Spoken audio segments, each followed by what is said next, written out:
contexte politique malien est des plus difficiles aujourd'hui, eu égard à ce contexte sécuritaire d'une part, eu égard à ce niveau de terrorisme qui est jamais atteint dans notre pays, eu égard aux options qui ont été prises depuis le 18 août 2020, date du premier renversement du régime de Ibrahim Boubacar Keïta,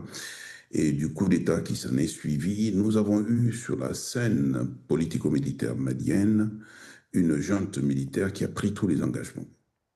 Et ces engagements ont été pris de rétablir la sécurité nationale, de combattre le terrorisme et de faire en sorte aujourd'hui que nous puissions avoir une gouvernance de qualité.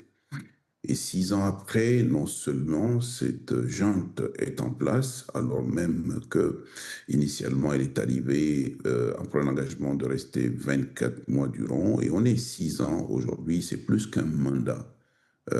politique. Et deuxièmement, on passe en revue l'ensemble des options. On se rend compte aujourd'hui que la situation sécuritaire s'est considérablement dégradée, que le terrorisme s'est avancé, n'existe plus dans les frontières du Mali, mais à l'intérieur des frontières du Mali et jusque dans les garnisons militaires.